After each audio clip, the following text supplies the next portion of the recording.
Olá pessoal, estamos dando início aos estudos do segundo bimestre e trago para vocês um excelente conteúdo, cinemática. E no estudo da cinemática, nós não iremos nos preocupar com o que causa esse movimento de corpos. Nós vamos apenas ficar focados no estudo do movimento. Por isso que a cinemática é a parte da física, a parte da mecânica física, que estuda o movimento sem se preocupar com suas causas. Vamos dar início então na aula de hoje. Ela está subdividida em partes. A primeira parte de cinemática começa nesse vídeo. Vamos lá?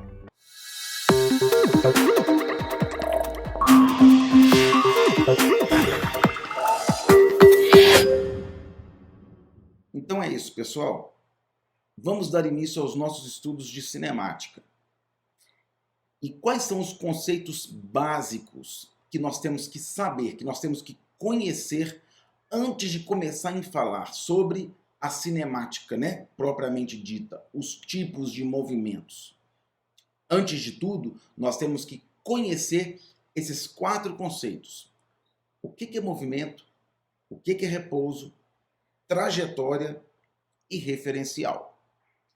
Vamos assistir esse videozinho aí e acompanhar o que eu tenho a dizer para vocês.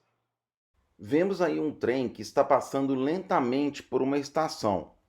É esta situação que irá servir de base para definirmos conceitos importantes no estudo dos movimentos. Vamos considerar essa mesma situação, só que agora a parte interna do vagão está exposta. Isto para que a gente consiga entender alguns elementos e conceitos que vão nos ajudar a compreender essa nossa aula. Então vamos observar essa cena. Um passageiro está sentado no interior do trem e outro passageiro na plataforma, e uma lâmpada presa ao teto. Pergunta: será que esta lâmpada está em repouso ou ela está em movimento? Para responder, vamos verificar as situações a seguir.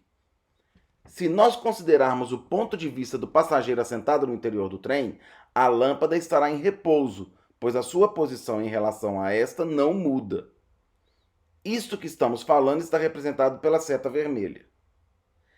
Este passageiro vê a lâmpada em repouso, como mostrado agora.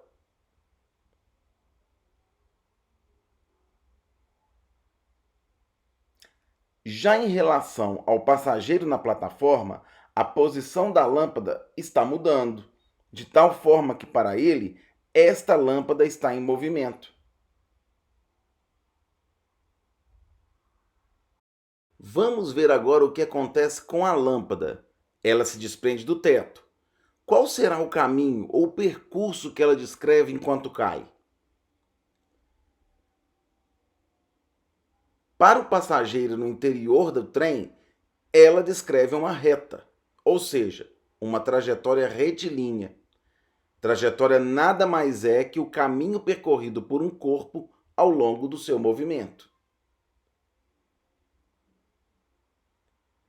Já para o passageiro na plataforma, ele vê a lâmpada ao cair descrever uma parábola, ou seja, uma trajetória parabólica. Concluímos então que os conceitos de movimento, repouso e trajetória são relativos, pois sempre vão depender do referencial que é observado. Com isso, pessoal, a gente já consegue falar sobre os tipos de movimento da cinemática. E o primeiro movimento que nós vamos estudar é o movimento retilíneo uniforme, ou MRU. Movimento está relacionado com mudança de posição. Retilíneo, a trajetória é uma linha reta. Ela não é nem curva, nem elíptica, nem parabólica, ela é reta. Então, o movimento retilíneo é um corpo que está sujeito a uma mudança de posição em linha reta. E o que é essa palavra uniforme? O que ela significa? Significa que a velocidade deste meu objeto ela é constante, ou seja, ela não muda. Tranquilo?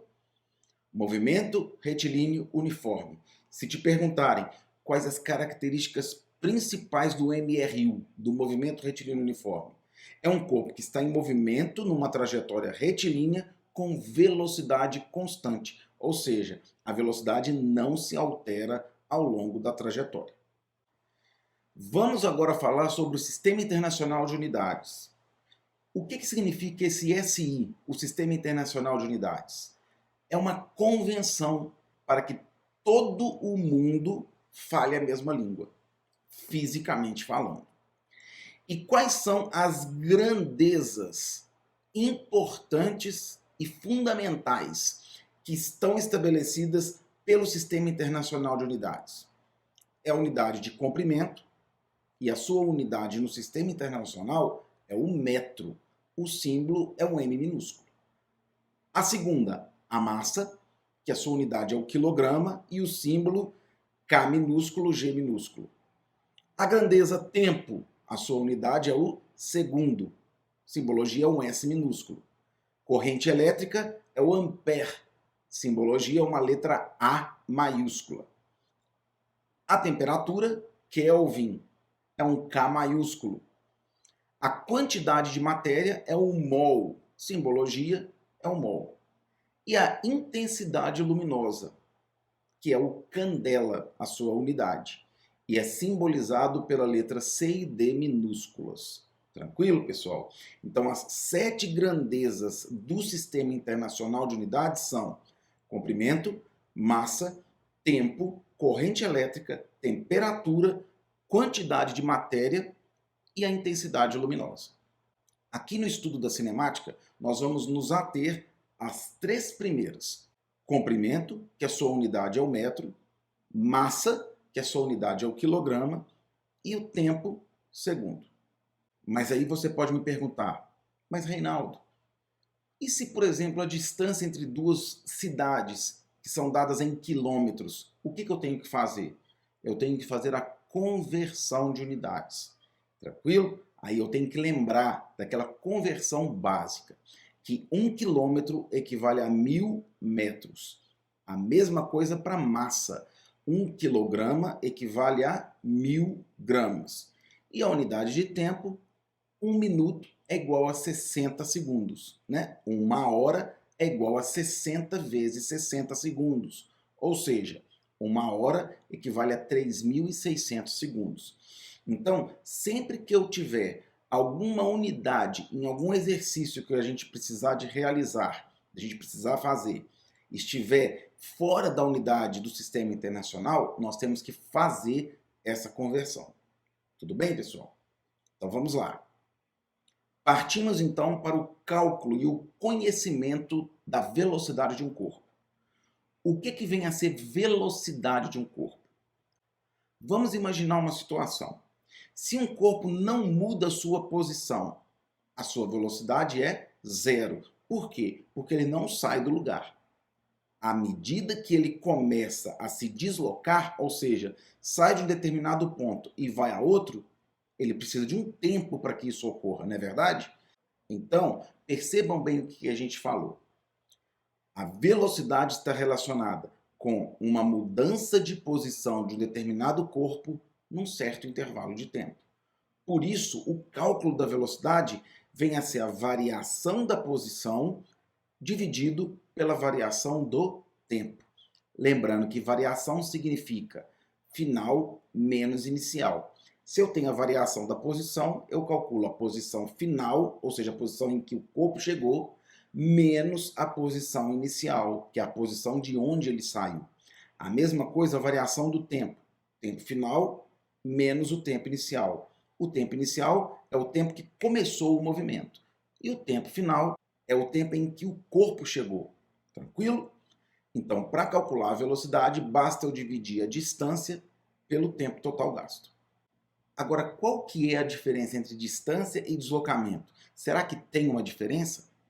Tem uma diferença, pessoal.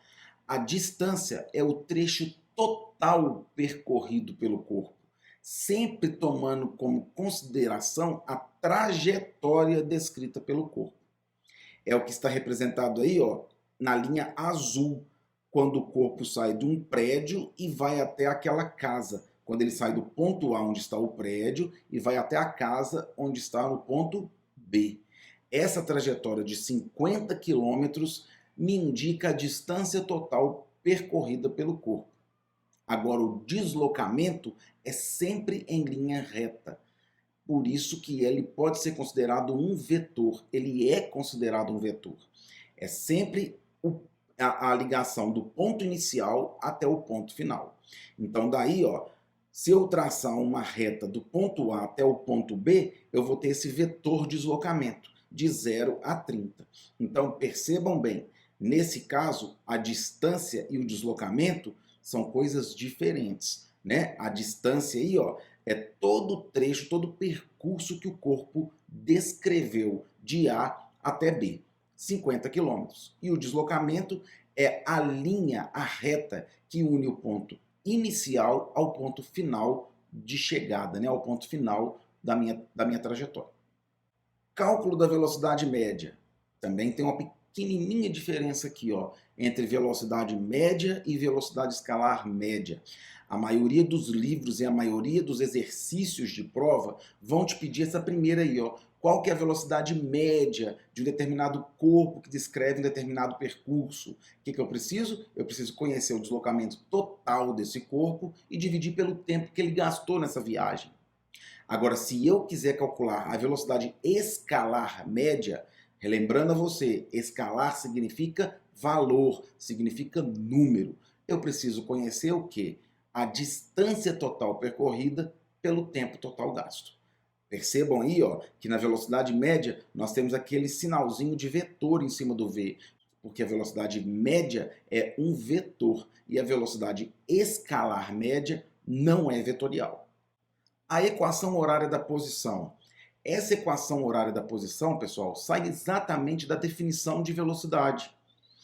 O que eu preciso conhecer aí na equação horária da posição? Eu preciso conhecer a velocidade, o tempo e a posição inicial. Se eu conheço a posição inicial, a velocidade do meu corpo e o tempo que ele gastou na trajetória, eu consigo conhecer S, que é a posição final. Tranquilo? Então, S, posição final, S0, posição inicial. Pessoal, espero que vocês tenham gostado dessa aula e que essa aula os ajude a responder as questões do formulário dessa semana. Tranquilo? Um grande abraço para vocês e encontro com vocês na parte 2, que é a próxima aula de cinemática. Um grande abraço e qualquer dúvida, vocês já sabem.